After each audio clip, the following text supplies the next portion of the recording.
আসসালামু আলাইকুম সবাইকে। আশা করি সবাই ভালো আছেন। আল্লাহর রহমতে আমিও ভালো আছি। লার্ন উইথ ফাহিম ইউটিউব চ্যানেলের নতুন একটি ভিডিওতে আপনাদের সবাইকে স্বাগতম। এটা অবশ্য এই চ্যানেলের প্রথম ভিডিও। ইনশাল্লাহ আমরা প্রতিনিয়ত আপনাদের সামনে নতুন নতুন টপিক নিয়ে ভিডিও উপস্থাপন করব। আজকের এই ভিডিওতে আমরা শিখব কিভাবে আপনার মেইন ডোমেনের আন্ডারে একটি সাবডোমেন ক্রিয়েট করবেন এবং সেটা লাইভ করবেন। অর্থাৎ আপনার একটা মেইন ডোমেন আছে, ধরুন সেটা হলো mdtamim.com। এখন এই ডোমেনে আপনার পোর্টফোলিও ওয়েবসাইট লাইভ করা আছে। এখন আপনি একটি শপিং ওয়েবসাইট তৈরি করতে চান, তবে নতুন ডোমেন কিনতে চাচ্ছেন না বা আপনার এই ডোমেনের আন্ডারই তৈরি করতে চান, তাহলে আপনার তৈরি করতে হবে shop.mdtamim.com।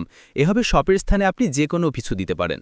এই ভিডিওতে আমরা এই সম্পূর্ণ প্রসেসটাই উপস্থাপন করব ইনশাআল্লাহ। সম্পূর্ণ ভিডিওটি দেখবেন, কোনো স্কিপ করবেন না। স্কিপ করলে আপনি গুরুত্বপূর্ণ কোনো পার্ট মিস করে যাবেন। আমি আজকে সাথে আছি প্রোগ্রামার ফাহিম। চলুন ভিডিও শুরু করা যাক। প্রথমে প্রবেশ করতে হবে আপনার সি প্যানেলে। চলুন সি প্যানেলে প্রবেশ করি। আপনারা যেই কোম্পানির কাছ থেকে হোস্টিং প্যাকেজ ক্রয় করবেন তারাই আপনাদেরকে সি প্যানেল অ্যাক্সেস প্রোভাইড করবে, তো লগ ইন করে নেয়। এটা হলো সি প্যানেলের হোম ইন্টারফেস।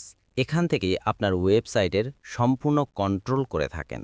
তো এবার একটু স্ক্রল করবেন, নিচের দিকে দেখবেন ডোমেইনস নামক একটি ফাংশন আছে, সেখানে ক্লিক করবেন অথবা সার্চ বারে ডোমেইনস লিখে সার্চ করবেন, দেখবেন চলে আসবে। এবার এই ফাংশনে প্রবেশ করবেন, তাহলেই দেখতে পারবেন এখানে আপনার মেইন ডোমেন এবং সকল সাবডোমেইন লিস্ট দেখতে পাবেন। আমার আগে থেকেই অনেকগুলো তৈরি করা আছে, তাই লিস্টে দেখাচ্ছে। তো চলুন নতুন একটা সাবডোমেন ক্রিয়েট করে দেখাই। এর জন্য এই যে ক্রিয়েট এ নিউ ডোমেনে ক্লিক করবেন। এই ফর্মে আপনার সাবডোমেনের নাম দিতে হবে।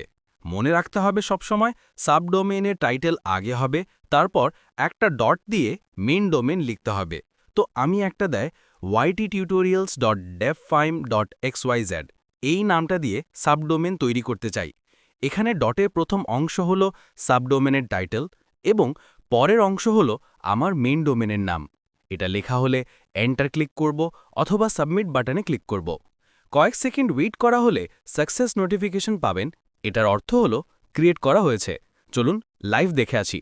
তো আবার হোম পেজে যাব এবং ফাইল ম্যানেজার অপশনে যাব এবং সাবডোমেইন যেই নামে খুলছিলাম সেই নামে একটা ফোল্ডার এখানে ক্রিয়েট হবে, সেটা খুঁজুন।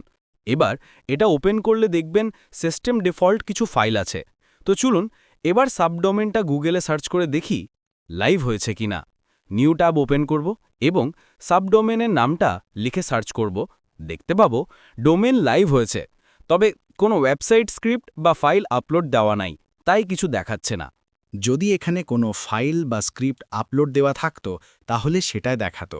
এই ওয়েবসাইটে যেহেতু কিছু আপলোড দেওয়া নাই, সেহেতু পুনরায় ফাইল ম্যানেজার সেকশনে আসব এবং একটি ফাইল ক্রিয়েট করব index.html নাম দিয়ে, এবং এটা এডিট করব।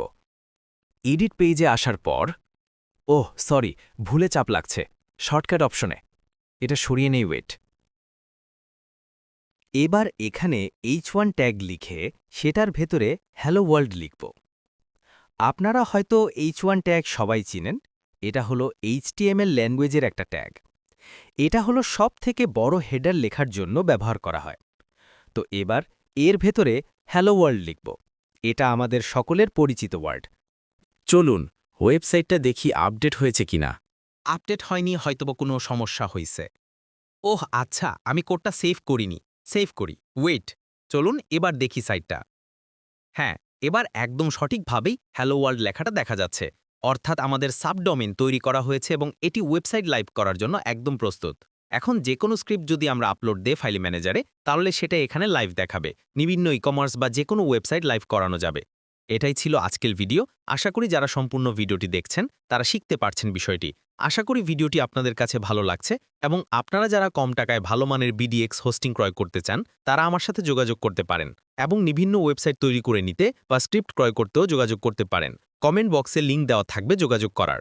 সবাইকে ধন্যবাদ এত সময় মনোযোগ সহকারে ভিডিওটি দেখার জন্য, এবং এরকম আরও ভিডিও পেতে ভিডিওটিতে একটা লাইক ও চ্যানেলটা সাবস্ক্রাইব করে রাখুন। ধন্যবাদ সবাইকে। আবার দেখা হবে নতুন কোনো টপিক নিয়ে নতুন কোনো ভিডিওতে। আসসালামু আলাইকুম।